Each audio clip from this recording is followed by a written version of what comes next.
Hello, എല്ലാവർക്കും നമസ്കാരം. ഈ ആഴ്ച റിലീസായ അതിരടി എന്ന സിനിമ നല്ല മൗത്ത് പബ്ലിസിറ്റി കിട്ടിക്കൊണ്ട് മുന്നേറിക്കൊണ്ടിരിക്കുകയാണ് ഈ സിനിമ. അതിനുള്ള പ്രധാന കാരണം അതിൻ്റെ പേര് സൂചിപ്പിക്കുന്ന പോലെ വളരെ എൻ്റർടൈനിങ് ആയിട്ടുള്ള ക്യാമ്പസ് കളർഫുൾ സിനിമയാണിത്. അപ്പോൾ ജനങ്ങൾ പ്രതീക്ഷിച്ച അല്ലെങ്കിൽ അതിൻ്റെ ഒരു ടീസർ, എനിക്ക് തോന്നുന്നു ഈ സിനിമയുടെ ടീസർ വളരെ നേരത്തെ പബ്ലിഷ് ചെയ്തിരുന്നു. അപ്പോൾ ആ സമയത്ത് തന്നെ അതിനകത്ത് നമുക്ക് ഇവരുടെ ഒരു കോംബോ, ബേസിൽ ജോസഫ്, ടോവിനോ തോമസ്, വിനീത് ശ്രീനിവാസൻ, ഇവരെ മൂന്നുപേരെയും ഹൈലൈറ്റ് ചെയ്തുകൊണ്ടായിരുന്നു ആ ടീസർ അവർ ഇറക്കിയിരുന്നത്. അപ്പോൾ അതിൽ നിന്ന് നമ്മൾ കാണുന്നത് എന്താണോ അതിൻ്റെ തന്നെ ഒരു ഡീറ്റെയിൽഡ് വേർഷനാണ് ഈ സിനിമ എന്ന് പറയാം. ബേസിൽ ജോസഫ് ഒരു ക്യാമ്പസ് സ്റ്റുഡൻ്റായി മെലിഞ്ഞ് നല്ല സ്റ്റുഡൻറ്റ് രൂപത്തിൽ തന്നെയാണ് പ്രത്യക്ഷപ്പെടുന്നത്.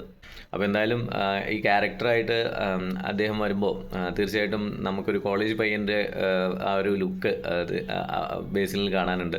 അപ്പോൾ അതുകൊണ്ട് തന്നെ നമുക്ക് വലിയ കല്ലുകടിയായിട്ട് തോന്നുന്ന ഒരു ക്യാരക്ടറല്ല.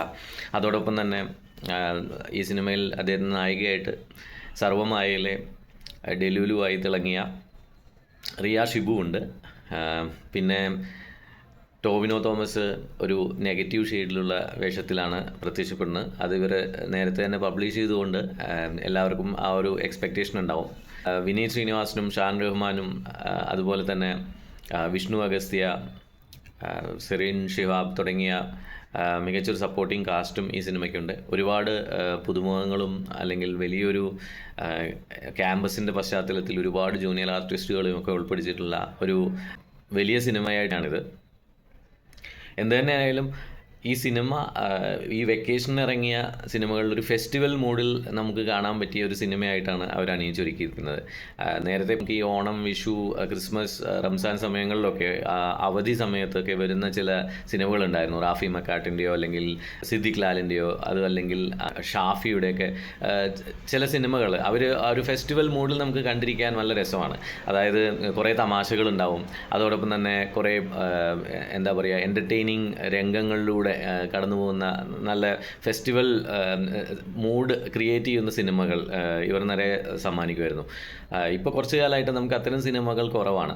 അപ്പോൾ കഴിഞ്ഞ കുറച്ച് കാലമായിട്ട് എനിക്ക് തോന്നുന്നു ഒരു കൊല്ലത്തിന് മുൻപൊക്കെ നിറയെ ഇൻവെസ്റ്റിഗേഷൻ ത്രില്ലേഴ്സ് ആയിരുന്നു ഒരു ട്രെൻഡ്. ഇപ്പോൾ കോമഡി മൂവീസാണ്, അതായത് കൂടുതൽ ഹിറ്റുകളും അത്തരം കോമഡി ബാക്ക്ഗ്രൗണ്ട് വരുന്ന സിനിമകളിലാണ്. അപ്പോൾ അതിരടിയും ഒരു കോമഡി ബാക്ക്ഗ്രൗണ്ടിൽ തന്നെ ചെയ്തിരിക്കുന്ന ഒരു ചെറിയ മാസ് ക്യാമ്പസ് ഓറിയൻറ്റഡ് മൂവിയാണ്. അപ്പോൾ കളർഫുള്ളാണ്. ക്യാമ്പസിൻ്റേതായ വൈബ് കൊണ്ടുവരാൻ ഈ സിനിമയ്ക്ക് കഴിഞ്ഞിട്ടുണ്ട്. 2 മണിക്കൂർ 40 മിനിറ്റിനടുത്ത് സ്ക്രീൻ ടൈം ഈ സിനിമയ്ക്കുണ്ട്. അപ്പോൾ അത് അത്ര ബോറടിക്കുന്ന ഒരു രീതിയിലും കൊണ്ടുപോയിട്ടില്ല എന്ന് തന്നെ വലിയ കാര്യമാണ്. ഫസ്റ്റ് ഹാഫ് കണ്ടതിനേക്കാൾ ചടുലമാണ് സെക്കൻഡ് ഹാഫ്.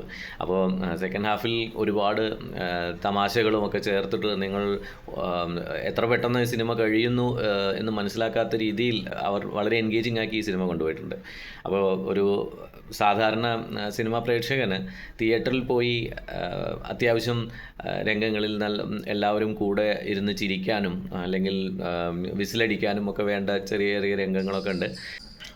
ടോവിനോ തോമസിൻ്റെ വേഷം നല്ല രസമായിട്ട് തോന്നി. അതായത് സത്യത്തിലൊരു ആവേശം രംഗണ്ണൻ്റെ വേറൊരു വേർഷനാണ് ഇതിനകത്ത് ടോവിനോ ചെയ്തിരിക്കുന്ന, തിരുവനന്തപുരം സ്ലാങ്ങിൽ സംസാരിക്കുന്ന ആ ക്യാരക്ടർ. ടോവിനോ നന്നായി ചെയ്തിട്ടുണ്ട്. ടോവിനോയുടെ ഏറ്റവും എന്താ പറയുക പ്ലസ് പോയിന്റുകളിലൊന്നിൽ നിൽക്കുന്ന ഒരു ക്യാരക്ടറാണത്. അതുകൊണ്ട് തന്നെ അത് നല്ല വൃത്തിയായിട്ട് നല്ല രസകരമായിട്ട് അദ്ദേഹം ചെയ്തിട്ടുണ്ട്.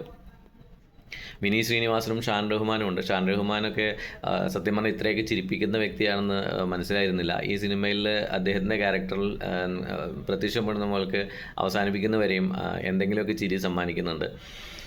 ബേസിൽ ജോസഫ് നിറഞ്ഞു നിൽക്കുന്നു. അതുപോലെ തന്നെ വിഷ്ണു അഗസ്ത്യയുടെ വളരെ മികച്ച ഒരു ഇമോഷണൽ ക്യാരക്ടർ അദ്ദേഹം നല്ല എന്താ പറയുക തന്മയത്വത്തോടു കൂടി ചെയ്തു എന്ന് പറയാം. നമുക്ക് നല്ല ഫീൽ കൊണ്ടുവരുന്ന രീതിയിലാണ് അദ്ദേഹം പ്രസൻറ്റ് ചെയ്തിരിക്കുന്നത്. റിയ ഷിബു ത്രൂ ഔട്ട് നിറഞ്ഞു നിൽക്കുന്നു. ആ ഒരു എന്താ പറയുക കൂൾ ആറ്റിറ്റ്യൂഡും അല്ലെങ്കിൽ വളരെ ഈസി ആയിട്ട് ചെയ്യാവുന്ന റോൾസ് എന്ന രീതിയിലേക്ക് അവരതിനെ പാകപ്പെടുത്തിയിട്ടുണ്ട്. അപ്പോൾ നമുക്ക് സിനിമ കണ്ട് ഇറങ്ങുമ്പോൾ അത്ര ഓർത്തിരിക്കാൻ പറ്റിയ രംഗങ്ങളോ ഒന്നും ഈ സിനിമ സമ്മാനിക്കുന്നില്ല. പക്ഷേ അത്യാവശ്യം തമാശകളും അല്ലെങ്കിൽ ഒരു ഫാമിലി ആയിട്ട് പോയി ആഘോഷിക്കാൻ തിയേറ്ററിൽ ഇരുന്ന് സന്തോഷിക്കാൻ പറ്റുന്ന ഒരു സിനിമ, അല്ലെങ്കിൽ ഫ്രണ്ട്സിൻ്റെ കൂടെ പ്രത്യേകിച്ചും ക്യാമ്പസുകളിൽ പഠിക്കുന്ന വിദ്യാർത്ഥികൾക്കോ സ്കൂളുകളിൽ പഠിക്കുന്ന വിദ്യാർത്ഥികൾക്കോ ഒന്നുകൂടി റിലേറ്റ് ചെയ്യാൻ പറ്റുന്ന രീതിയിലുള്ള ഒരു ബാക്ക്ഗ്രൗണ്ടിലെടുത്ത സിനിമ. അപ്പോൾ അതൊക്കെ കൊണ്ട് തന്നെ ഈ സിനിമ മലയാള സിനിമയിലെ അടുത്ത 100 കോടി എന്ന കാര്യത്തിൽ സംശയമില്ല. ഇനി വരാനുള്ളത് ദൃശ്യമാണ്. അപ്പോൾ എനിക്ക് തോന്നുന്നു ഈ വെക്കേഷൻ ടൈമിൽ ഇപ്പോൾ ഓൾറെഡി നമുക്ക് വലിയ ഹിറ്റുകൾ വാഴ വന്നു കഴിഞ്ഞു, ആട് 100 കോടി കളക്ട് ചെയ്തു, ഇനിയിപ്പോൾ അതിരടി ഡെഫിനറ്റ്ലി 100 കോടിയിലേക്ക് പോവുകയാണ്, ഇനി ദൃശ്യം വരുന്നുണ്ട്. അപ്പോൾ തീർച്ചയായിട്ടും മലയാള സിനിമയ്ക്ക് നല്ലൊരു സമയം തന്നെയാണ്. ഇനിയും ഇതുപോലെ നല്ല മികച്ച സിനിമകൾ വരട്ടെ, അല്ലെങ്കിൽ നല്ല മികച്ച എൻ്റർടൈനിങ് പാക്കേജുകൾ ആയിട്ടുള്ള സിനിമകൾ വരട്ടെ, മലയാള സിനിമ മികച്ച വിജയങ്ങളിലേക്ക് മുന്നേറട്ടെ എന്ന് ആഗ്രഹിച്ചുകൊണ്ട് തന്നെ ഈ വീഡിയോ ഇവിടെ നിർത്തുന്നു. നിങ്ങളുടെ അഭിപ്രായങ്ങൾ അറിയിക്കുക. നിങ്ങൾ ഈ ചാനൽ സബ്സ്ക്രൈബ് ചെയ്തിട്ടില്ലെങ്കിൽ സബ്സ്ക്രൈബ് ചെയ്യുക. നിങ്ങളുടെ കമൻറ്റ്സ്, നിങ്ങൾ സിനിമ കണ്ടിട്ടുണ്ടെങ്കിൽ അതിൻ്റെ കമൻറ്റ്സ് താഴെ ഇടുക. Thank you so much.